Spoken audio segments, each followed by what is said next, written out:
Welcome back to Basic. Welcome back to the reality of the Gambia. Here go. I am Lucky Child, the eye of the Gambia, the Prince of Africa, working hard each and every day to change the narrative of Africa.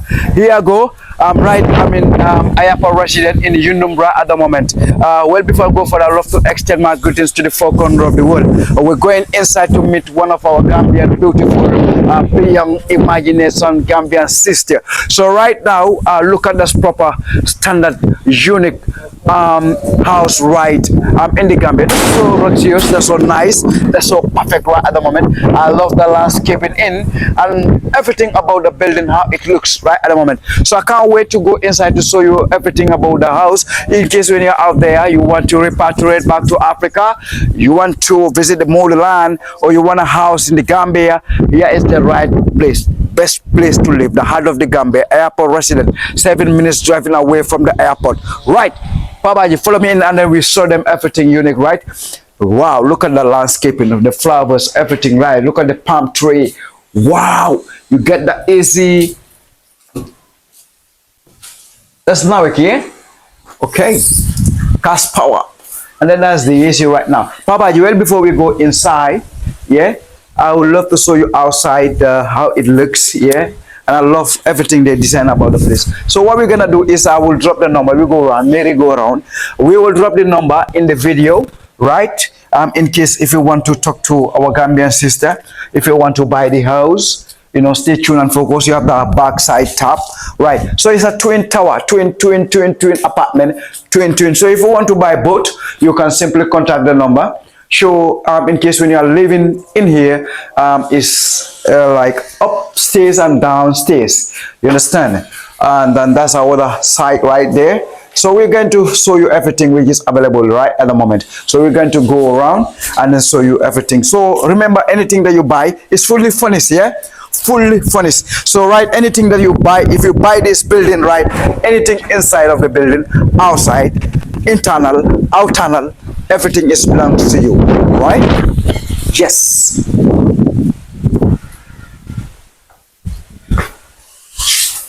Let's start it there. Yeah. Hello. Hello.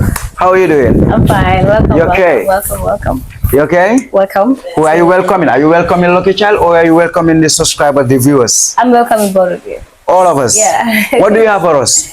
Well, just to show you the twin bedroom apartment house that we are selling here at Yundum. Where it is located, right? At Yundum. Yundum. Right behind the airport residence estate.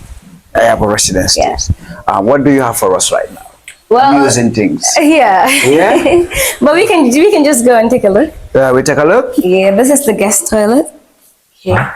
This is the guest toilet? Yeah. Whoa. This one. That's the here. guest toilet? It's so unique here? Yeah, the thing is they are partly furnished, so okay. Even in the living room you can see it's not fully furnished, but it is partly furnished. Not fully furnished, no, but partly furnished. Yes. Is the only TV which is not here? Yeah. Apart from the TV, what is not here? Everything is available. You have your AC, yeah. you have your fan, you have your lights, you have everything. The dining table there. You have your kitchen there, you got the toilet. Maybe someone might want to add some carpet, some other things, some flowers. Some flowers. Yeah, you're right. Mother jigen nak dafa baax ni ci kër de ci néga. Bo lu manké rek dañ ko day gis ñu xam. So, and maybe there might be some clients that might want it without the furnitures, and okay. That is also available. That's also available. Yeah, it's just part of the negotiation. Yeah, so that's the dining room. Wow, look at this. Look how unique it is. Yeah. And the seat is like unique. That's a leather seat, yeah? Yes. So maybe we can go to the first bedroom. And the exciting part is every bedroom is a master bedroom. Is that master? Master bedroom.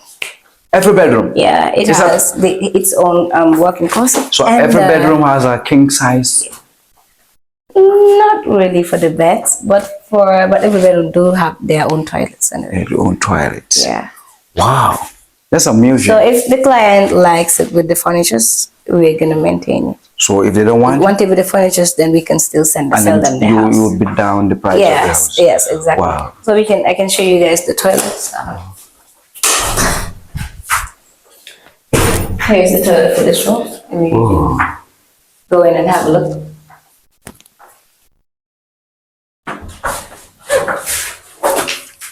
This is amazing, man. So whoever want to buy this house, like as your own house, who to contact? Well, they can contact the office at 3347155, or they can contact our serious number at +44793394464. The numbers will be on the screen, right? And then talk to them live and direct. And her number will be in the screen if you want to talk to her. But the amusing thing is, I want you to buy here for a lucky child to own his own car. Tell them about that. Tell them about that before we go. They should come and buy so that you buy on your own house, your own car now. No, you and your CEO said, if my customers, my followers buy this house, you guys going to give me a car. No, we will give you that vehicle. No one. That one? The vehicle. Buy this one. We'll give it to you. That will not be a problem. You're right. So here's just the kitchen, which we recently painted because there was another color there, but we didn't like it, so we had to change it. The colors? Yeah, we didn't actually build this. It's owned by a client, and he wanted the office to sell this for him. Oh. Yes. Yes, yes. So, it looks good. yeah, Nice and perfect. and Look, defo mo la fa ñu ko ralal man. I want it. Mun nga ko gëna tamit. Mun naa ko gëna ma def sama studio bi fii. Fii bunti gannaaw bi la. Okay. Maa gis ne moom dafa connect ak peron bi. Lifin bi pompe bi. So ñaari yëpp dafa am pompe. Waa jaaroon nañu only difference mooy bële dafa am car garage. Okay. Bii amul car garage. Bii amul car garage. So if someone wants to buy them, both of them, well, then mu fa tamit. It's affordable and it's cheap. If they want to buy it separately, it is still possible. Wow. Waa ñun downstairs rek lañ seetaan de. Waaw ñu dem si kaw. Let's go. So fu amul car park ak fu am car park yëpp different price la tëdu. Yes. Aaron. Hello. Okay. The flight. Lola, I have. See. 7 minutes driving away from the international airport. So it's turning back to the airport, yeah? So right, Papa J.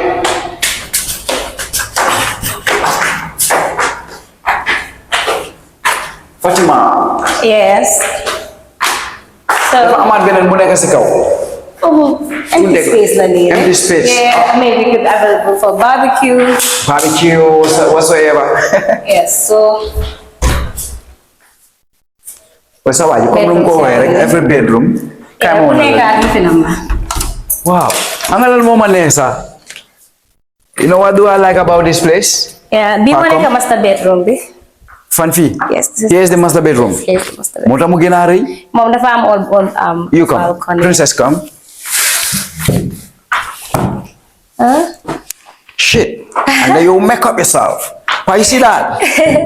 Wow. Dressing table, yeah? Wow, mashallah. Prepare. Lo ñu bëgg wonal la so fi nekké rek nga view outside. Exactly. So I'm gonna bëgg gëna nga am sa free air.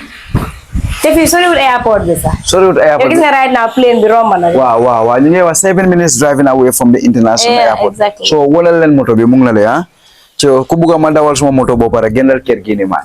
Wow. Léegi ma jox la caabi. Nga jox ma caabi. Okay. Gaya nga dégg de. Pa lo like about the bed. Armoire yëpp ñu ngi. Dafa sweet Yeah. Ba pare xam nga lal bi. And these are all locally made. All locally made? Yeah, they are all locally made. Ba pare lal bi ak lifin bi yëpp everything daf lay match anda. Yes. Wow. So fi la. Walk-in closet bi nii nii and nga am toilet. Fi may toilet bi. Yes. Wow. So, di sa toilet dafa yaatu. Dafa yaatu de. Yeah. Ñu mo buñ wala du. Wow, mashallah. That's right.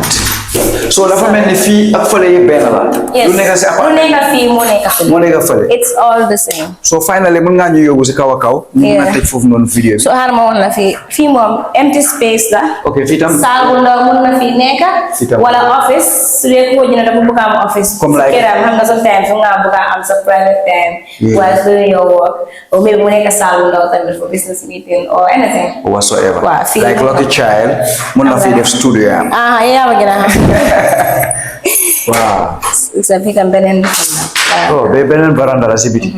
Toog rek enjoy ngelaw bi. Yes. Wow, mashallah. Waaw lana daxali dara daxu ko de toog si peram bi ngay yéeg sa ngelaw. Gis nga. Nga toog fii nii rek dallu benn wàcc. Waaw. Ku bugg a xaj nga. Yes.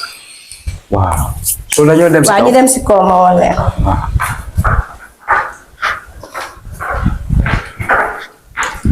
Wow. Veranda yi moom bari nañ de waaye.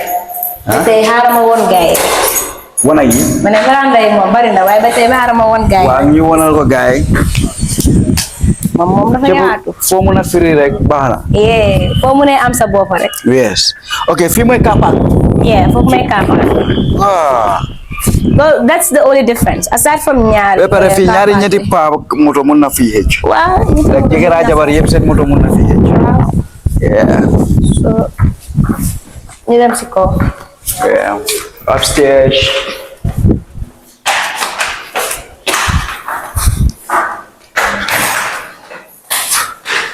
Pabaji.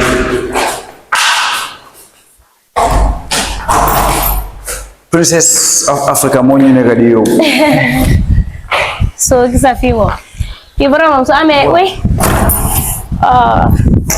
sorry. So amee birthday. So amee get together, birthday, barbecue, ba nga am sa fa paransor yi nii rek. Waaw. Fii maybe some slight things mun nga ko fii add. Fii tam di same. Yeah, just naaj bi nii rek so amee sa paransor nii. Organize seen barbecue. So dafa mel ni benn bu nekk ak kankam bi la. Waaw bu Bii dafa nekk am ak tànkam kontaan. bii am tànkam. Yes. Waaye lu fi nekk moo nekk fi. Moo nekk.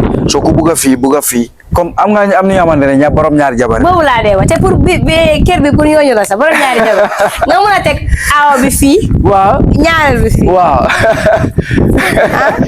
Loolu lay dëgg bu wér. Boobu moom borom ñaari jabar yi ñoo war a gën a daw si. Waaw ba pare aerial view bi fii yëpp a develop. Exactly. Lépp a nice. See, you see the estate is just here. We're just behind the estate. So then I guess fee is a very good location. Yeah. Loo fi bugg rek am. Exactly. Yes. So call them again, subscribe, like it, and share it to the four corners of the world. As I said, one of the unique, wonderful, proper standard building right in the Gambia. So if you want to comfort your mind or you want the best in the Gambia, right, just call this number. Talk to my beautiful sister, Biyang Emmanuel. So why small dom la nakanga puli mom small dom like. Right. What will be your last and final message to the viewers? Kan main dewa sakat ma borom ñaari jabar. Wow. So leko borom ñaari jabar sama nga ko jina sa yaay. Wala sama am nga fi mom baax na de good location la. And it's very rare nga ñëw nga gis comme area bi ñuy jaay. It's a developed area. Yeah, yeah. Nekku comme foo xam ne àll la or something. And area bi dafa privacy. Dafa privacy. Yeah. Noisy, cool, peaceful. Calm area la. And mi ngi jóge airport. It's closer to the airport, so. So stay tuned and focus. Big up to Pabaji, the #1 cameraman across the country. Pabaji, thank you. Thank you for watching. Pabaji mo jambar. Jambar la. Wahati ko.